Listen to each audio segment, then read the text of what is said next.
नमस्कार। पंजाब केसरी टीवी देख रहे हैं आप और आपके साथ मैं हूं। उम्मीद करता हूं कोरोना के इस दौर में आप सकुशल होंगे और कोरोना गाइडलाइंस का अच्छे से पालन कर रहे होंगे। जो भी गाइडलाइंस सरकार की तरफ से जारी की गई हैं, मैं उम्मीद करता हूं कि आप उनका पालन कर रहे होंगे। इस लाइफ में मैं अपने दर्शकों से यही अपील करना चाहूंगा कि वो ज़्यादा से ज़्यादा जुड़े, क्योंकि जो जानकारी मैं आपके साथ अभी साझा करने जा रहा हूँ वो काफ़ी ज़्यादा महत्वपूर्ण है।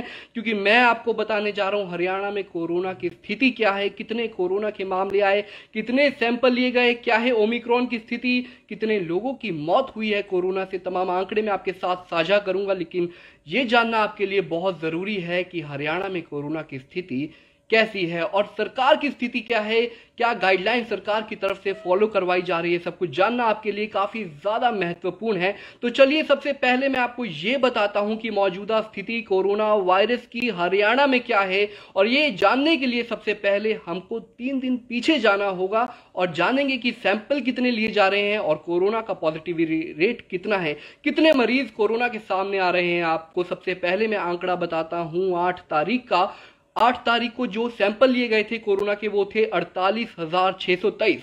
उसके बाद अगर मैं बात करूं 9 तारीख की, तो 9 तारीख को 41,109 सैंपल लिए गए थे, यानी कि सैंपलिंग एक दिन में घट गई। और वही बात मैं अगर आज की करूं, यानी कि 10 तारीख की अगर मैं बात करूं, तो 10 तारीख को सैंपल लिए गए कोरोना के 34,322।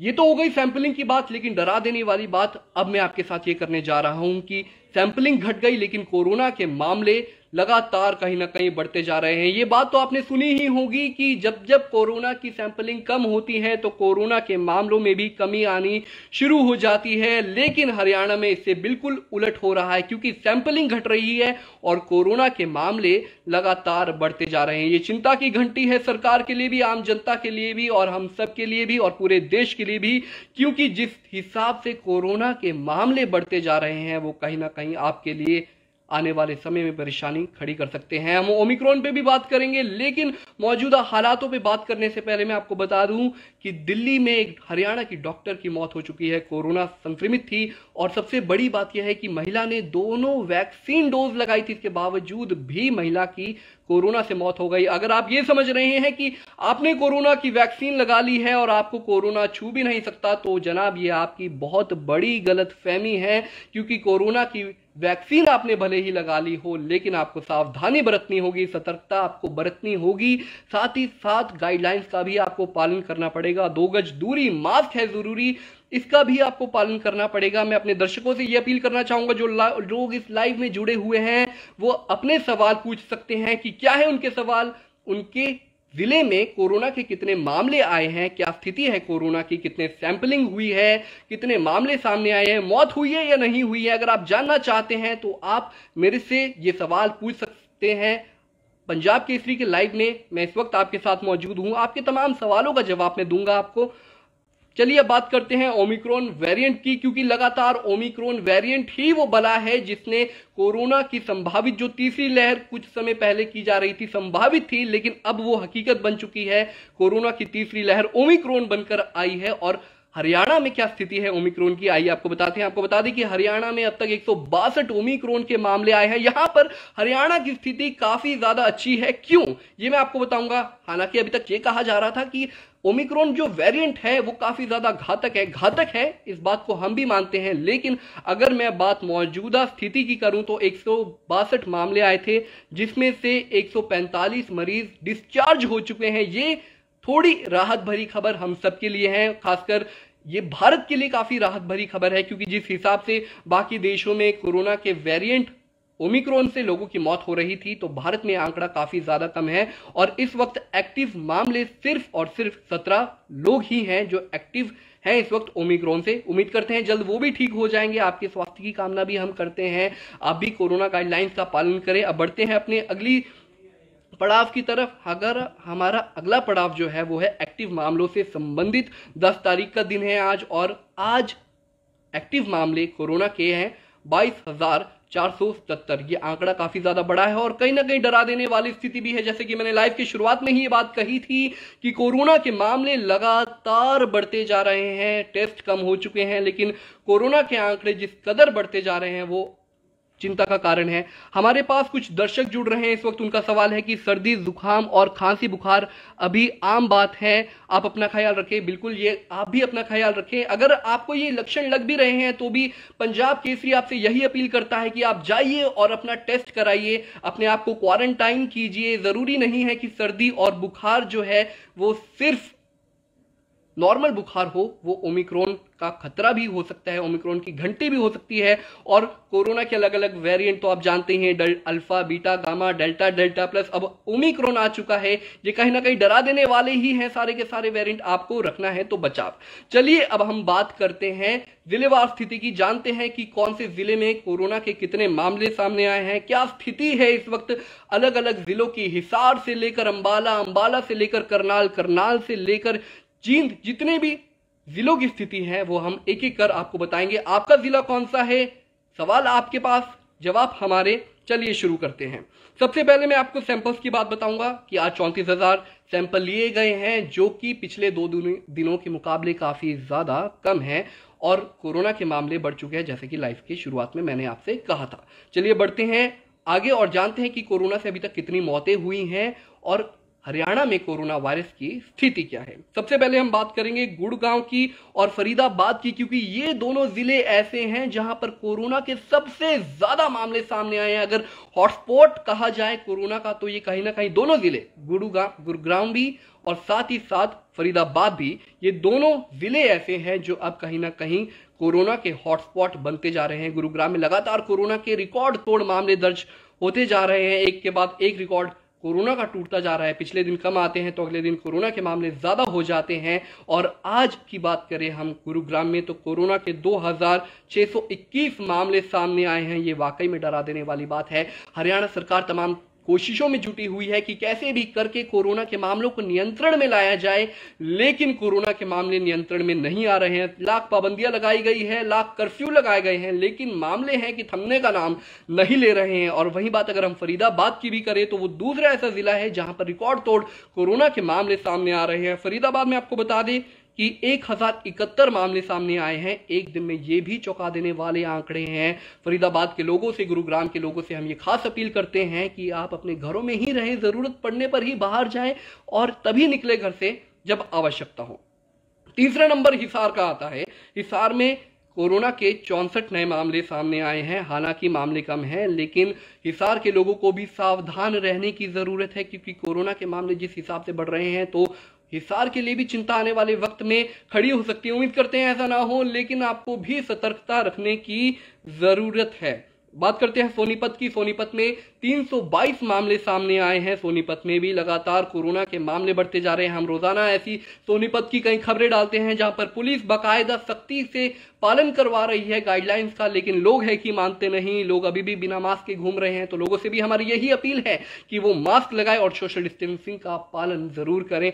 आपसे मैं एक बार फिर यही अपील करना चाहूंगा, जो लोग भी मेरे साथ इस वक्त जुड़े हैं, अपने जिले का हाल वो जान सकते हैं कि उनके जिले की इस वक्त क्या स्थिति है। आपके तमाम सवालों का जवाब देने के लिए पंजाब केसरी इस वक्त आपके साथ मौजूद है। हमारी तमाम कोशिशें रहेंगी कि जो टिप्स आपको चाहिए वो हम आपको देंगे। बढ़ते हैं अब करनाल की तरफ। 171 मामले करनाल में सामने आए हैं कोरोना के। वही बात पानीपत की करते हैं। पानीपत में कोरोना के 113 नए मामले सामने आए हैं। बात पॉजिटिविटी की भी अब कर लेते हैं, क्योंकि हरियाणा की अगर बात करें तो पॉजिटिविटी रेट यहां पर थोड़ा कम है, थोड़ा कंट्रोल में है, लेकिन जैसे जैसे मामले बढ़ते जाएंगे वैसे वैसे उम्मीद लगाई जा रही है कि ऐसा ना हो, ऐसी हम उम्मीद करते हैं। लेकिन फिर भी बुरा भी सोच के चलना पड़ता है, यही इस दुनिया का दस्तूर है। क्या पता पॉजिटिविटी रेट धीरे धीरे करके बढ़े या फिर कम हो। उम्मीद करते हैं कि स्थिति काबू में रहे। अब बात पंचकूला की भी कर लेते हैं, चंडीगढ़ से सटा हुआ है। यहां पर भी कोरोना के 344 मामले सामने आए हैं। लगातार तमाम जिलों की बात करें तो लगातार एक भी दिन ऐसा नहीं जाता जब किसी जिले में कोरोना के मामले काबू में आ जाएं। लगातार मामले बढ़ते ही जा रहे हैं। अंबाला की बात करते हैं। पंचकूला के बाद अंबाला में 303 मामले आए हैं। साथ ही साथ अंबाला एक ऐसा जिला बन चुका है जहां पर अब तक कोरोना की तीसरी लहर के दौरान 2 लोगों की मौत हो चुकी है। यह भी डरा देने वाली बात है। अंबाला में भले ही मामले अभी 303 के आसपास हों, लेकिन सतर्कता बरतनी बहुत जरूरी है आप लोगों को।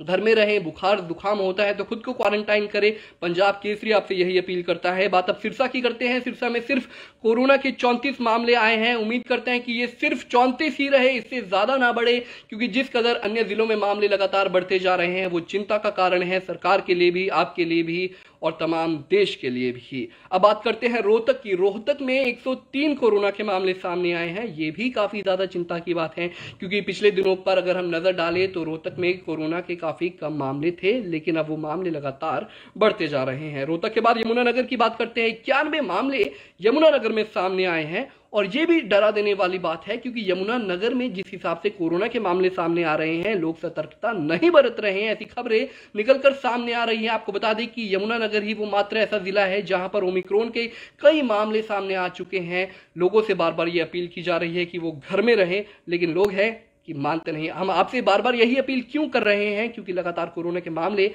डरा देने वाले हैं। बात करते हैं यमुनानगर के बाद भिवानी की। भिवानी में कोरोना के 65 मामले सामने आए हैं। यहां पर भी कोरोना के मामले बेकाबू होते जा रहे हैं। भिवानी के बाद अगर बात कुरुक्षेत्र की करें तो कुरुक्षेत्र में 84 मामले सामने आए हैं। ये भी कोई कम आंकड़ा नहीं है। लगातार पिछले दिनों की अगर हम बात करें तो लगातार इस आंकड़े में भी कहीं ना कहीं बढ़ोतरी होते जा रही है। हम इंतजार कर रहे हैं आपके सवालों का कि आप हमसे सवाल पूछें और हम आपको उसकी जानकारी दें। आपसे यही अपील बार बार पंजाब केसरी कर रहा है कि घर पे रहे, सुरक्षित रहे, और आपके तमाम सवालों की जानकारी हम आपको इस कोरोना बुलेटिन के द्वारा देंगे कि क्या है आपके जिले की स्थिति, क्या है आपके जिले का हाल, क्या है पॉजिटिविटी रेट, कितने लोगों की कोरोना संक्रमण से हो चुकी है मौत, और बचने के क्या है उपाय। अब बढ़ते हैं आगे।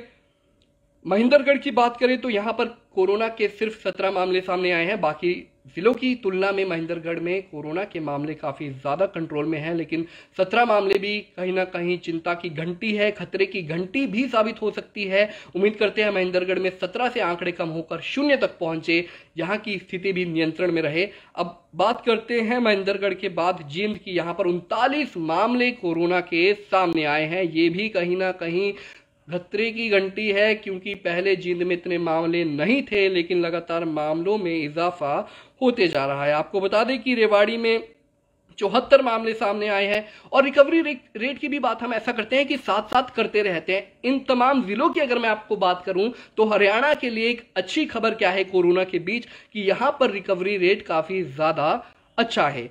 हमारे पास एक सवाल आया कि हिसार की क्या स्थिति है। जी, हिसार पर भी हम आपको बता दें कि हिसार का हम पहले आंकड़ा शेयर कर चुके थे, हम एक बार फिर कर देते हैं। हिसार में कोरोना के 64 मामले सामने आए हैं। जो लोग लाइव में अब हमारे साथ जुड़े हैं उनसे हमारी यही अपील है कि अगर आपका जिला जा चुका है तो एक बार फिर से कमेंट बॉक्स में अपना कमेंट लिखें, ताकि हम आपको आपके जिले का हाल एक बार फिर बता सके। मैंने बताया कि हिसार में 64 मामले सामने आए हैं कोरोना वायरस के। अब बढ़ते हैं रेवाड़ी की तरफ। रेवाड़ी में 74 मामले सामने आए हैं। वहीं अब फतेहाबाद की बात करते हैं। फतेहाबाद में कोरोना के 21 मामले सामने आए हैं। हालांकि मामले कम हैं, लेकिन डरा देने वाले हैं, क्योंकि आप जरूर यही सोच रहे होंगे अभी कि कहीं ना कहीं 21 मामले हैं। हम फिर भी आपको यही कह रहे हैं कि डरा देने वाले आंकड़े ये आखिर क्यों है। आपको बता दें, पिछले 2 महीनों से लगातार कोरोना के मामलों में कहीं ना कहीं जिस कदर इजाफा देखने को मिल रहा है, वो बात इसी ओर इशारा कर रही है कि स्थिति ऐसा ना हो कि कहीं हालत से बाहर हो जाए। इसीलिए बार बार अपील कर रहे हैं कि आंकड़ा अगर 10 भी है तो ज्यादा खुश होने की जरूरत नहीं है, जरूरत है तो सतर्कता बरतने की। अब बात करते हैं झज्जर की। झज्जर में 98 केसेस हैं कोरोना के। कई दर्शकों के हमारे पास इस वक्त मैसेज आ रहे हैं, वो कह रहे हैं कि रैली करो, कोरोना भगाओ। तो आपको बता दें कि शायद से ये बात गलत है। रैली करने से अगर आप ये तंज कस रहे हैं तो महोदय, ये आपकी बहुत बड़ी गलतफहमी है। रैली करने से कभी कोरोना भागता नहीं है। बात करते हैं अब कैथल की। कैथल में 63 कोरोना के मामले हैं। यहां पर भी कोरोना के मामलों में काफी ज्यादा बढ़ोतरी देखने को मिल रही है। वहीं पलवल की बात करें तो पलवल में 11 मामले आए हैं। सिरसा पे भी नजर डाल रहे हैं हम। सिरसा में इस वक्त कोरोना के 34 मामले हैं, आपको बता दें, और यही मामले हमने कहा कि उम्मीद करते हैं कि कम होते जाएं, लेकिन इस वक्त सिरसा में 34 मामले सामने आए हैं। हम पलवल पर थे, मैंने जैसे कि आपको बताया, पलवल में कोरोना के 11 मामले सामने आए हैं, और उम्मीद करते हैं कि पलवल ऐसा जिला बने जहां पर कोरोना के मामले एकदम से खत्म हो जाएं, क्योंकि पलवल ही एकमात्र ऐसा जिला अभी तक हमने देखा है जहां पर 11 मामले हैं, और उम्मीद करते हैं कि आने वाले समय में ये मामले और ज्यादा कम हो जाए। अब बात करते हैं नूह की। यहां पर भी कोरोना के 11 मामले हैं, तो यहां पर भी एक राहत भरी खबर है, क्योंकि जिस हिसाब से फरीदाबाद की है या गुरुग्राम की हम बात कर रहे थे, तो वहां पर काफी ज्यादा कोरोना के मामले सामने आ रहे थे, लेकिन नूह में भी कोरोना के सिर्फ 11 मामले ही हैं। कोशिश हमारी यही रहेगी कि आप तक हर अपडेट पहुंचाते रहें, और देखने वाली बात यह भी होगी कि किस कदर से कोरोना के मामले बढ़ते जा रहे हैं और आने वाली स्थिति में क्या होगा। आपने वैक्सीन लगाई है कि नहीं, ये तमाम जानकारियां भी आप हमारे साथ साझा कर सकते हैं, क्योंकि जिस हिसाब से कोरोना के मामले बढ़ रहे हैं उसमें आपका वैक्सीनेट होना भी काफी ज्यादा महत्वपूर्ण हो जाता है। अब चलिए बात करते हैं पॉजिटिविटी रेट की, रिकवरी रेट की भी। आपको बता दें कि हरियाणा की स्थिति यही अच्छी है कि हरियाणा में रिकवरी रेट काफी ज्यादा बेहतर है। आंकड़े तो हमने आपको बता दिए, अब देखने वाली बात यह होगी कि अब इन आंकड़ों को देखकर कितना ज्यादा चेतन होते हैं, कितनी ज्यादा आप में इस चीज को देखकर जागरूकता आती है कि कोरोना के मामले हालांकि बढ़ रहे हैं, लेकिन आपके लिए कितना ज्यादा महत्वपूर्ण आंकड़ा है ये अब इस बात से जाहिर होगा कि आप घर पे रहते हैं या फिर नहीं। चलिए अब बात करते हैं मृत्यु दर का, कि हरियाणा में मृत्यु दर का आंकड़ा कितना है। आपको बता दें कि अभी तक स्थिति काफी नियंत्रण में है, और अगर बात जब से कोरोना का दौर शुरू हुआ है तब से लेकर अब तक की करें तो तकरीबन 10,000 से ज्यादा लोगों की मौत हो चुकी है कोरोना वायरस से। ये डरा देने वाला आंकड़ा हरियाणा का है। अगर आप ये सोच रहे हैं कि कोरोना से कुछ नहीं होता, तो जनाब ये बहुत बड़ी गलती है आपकी। कोरोना से बहुत कुछ होता था, हो रहा है, और बहुत कुछ आने वाले समय में होगा अगर आप लापरवाही बरतेंगे तो। बूस्टर डोज कब से लगेगी, ये सवाल महत्वपूर्ण है। बूस्टर डोज आज से लगनी शुरू हो चुकी है। जो लोग 60 के पार हैं उन्हें ये डोज दी जा रही है। और महत्वपूर्ण बात बूस्टर डोज से संबंधित भी ये है कि अगर आपने कोरोना वैक्सीन की दोनों डोज लगवा ली है तो तकरीबन उसके 9 महीने के बाद आपको बूस्टर डोज दी जाएगी। और सबसे पहले ये 60 साल से ज्यादा उम्र के लोगों को दी जाएगी, उसके बाद ये दी जाएगी आप लोगों तक, आम जनता तक। हालांकि उसका फैसला भी सरकार की तरफ से नहीं लिया गया है, लेकिन प्राथमिकता के आधार पर अभी health care workers, frontline workers को और बुजुर्गों को ही ये बूस्टर डोज दी जा रही है। उम्मीद कर रहा हूं आप और सवाल मुझसे पूछेंगे, क्योंकि हम आप ही के लिए हाजिर हुए हैं तमाम जानकारियां देने के लिए। क्योंकि जिस हिसाब से नाइट कर्फ्यू हरियाणा में लगा हुआ है, तमाम लोग सिर्फ यही जानना चाहते हैं कि क्या हाल है।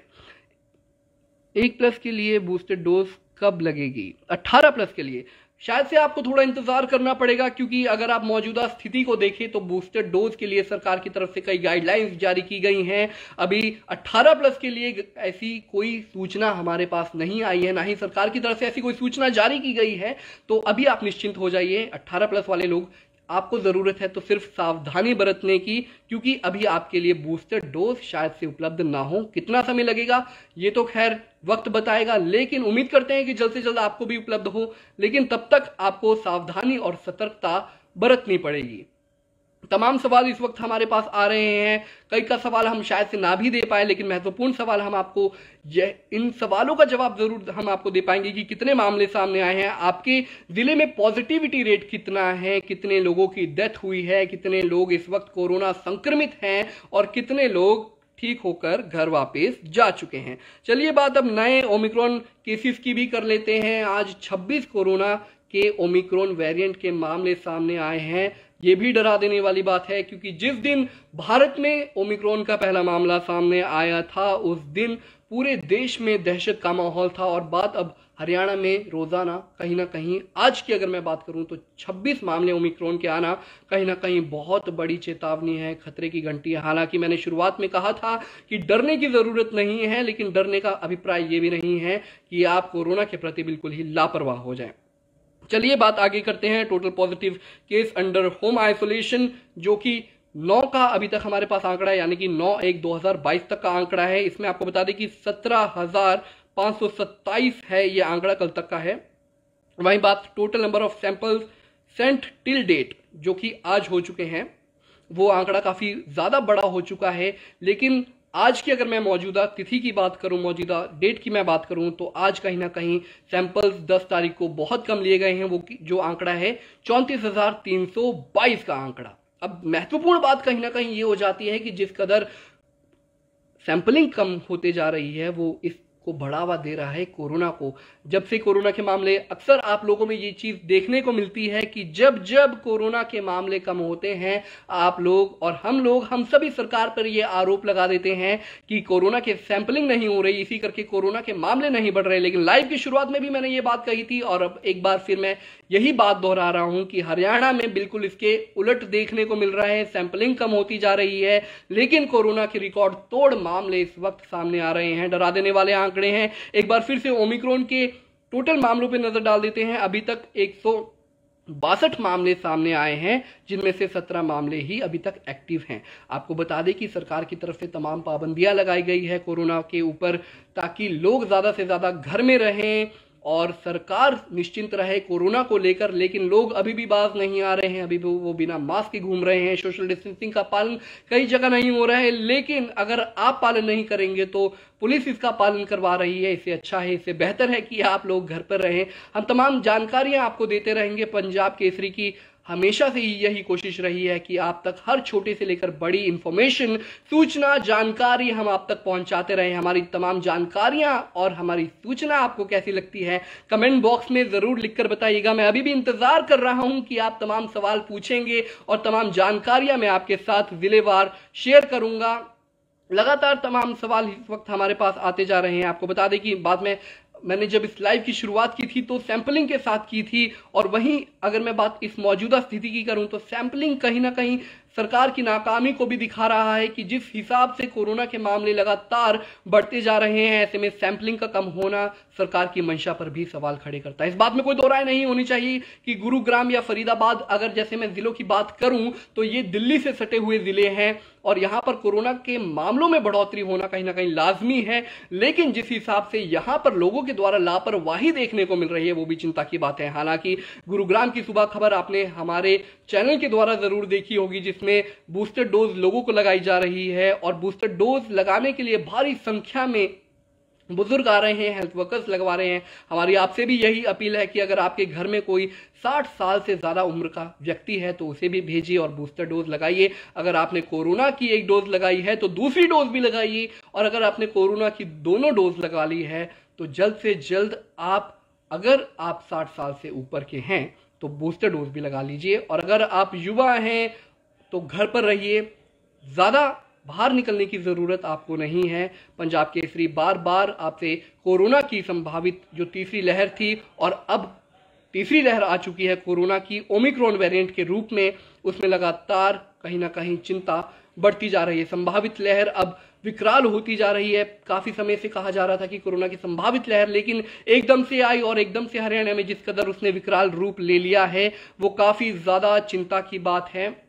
आंकड़े हम रोजाना आपसे शेयर करते रहेंगे। अपने जिले का हाल जानने के लिए आप हमारे साथ किसी भी वक्त जुड़ सकते हैं, फेसबुक पे जुड़ सकते हैं, यूट्यूब पे जुड़ सकते हैं। हम तमाम जानकारियां आपसे यूं ही शेयर करते रहेंगे। हमारे पास आखिर में एक सवाल और भी देख लेते हैं, आ रहा है कि कॉलेज खोलने चाहिए। तो आपको बता दें कि अभी सरकार ने फैसला लिया है कि कुछ समय तक कॉलेज और स्कूल बंद रहेंगे। 26 तारीख तक का फैसला लिया है, यानी कि 26 जनवरी का फैसला लिया है। 26 जनवरी के बाद अगर स्थिति नियंत्रण में होगी तभी कॉलेज खुलेंगे, स्कूल खुलेंगे। हालांकि 15 साल से लेकर 18 साल के बच्चों को इस वक्त वैक्सीन देने की मुहिम केंद्र और राज्य सरकार की तरफ से छिड़ी हुई है, लेकिन फिर भी स्कूल और कॉलेज को बंद रखा गया है आपकी सुरक्षा के लिए। बच्चों को अपना हमारे पास एक कमेंट और आया है, बच्चों को अनपढ़ ना बनाया जाए। तो सुशील जी, हमारी यही दरख्वास्त है आपसे कि सरकार पर आरोप आप किसी तरीके का ना लगाएं, क्योंकि सरकार की तरफ से आपके बच्चों के लिए ही इस वक्त स्कूल बंद किए गया। तमाम अपडेट्स हम आपको देते रहेंगे। पंजाब केसरी हर छोटी से लेकर बड़ी खबर आपको हरियाणा की यूं ही देते रहेगा। फिलहाल इस लाइव में इतना ही। देश और दुनिया से जुड़े तमाम अपडेट्स को जानने के लिए बने रहिए पंजाब केसरी के साथ। हमसे जुड़े रहने के लिए हमारे YouTube चैनल को सब्सक्राइब करें और नई वीडियो की नोटिफिकेशन के लिए बेल आइकॉन को दबाएं। अगर आप ये वीडियो Facebook पर देख रहे हैं तो लाइक जरूर करें और ज्यादा से ज्यादा शेयर करें। धन्यवाद।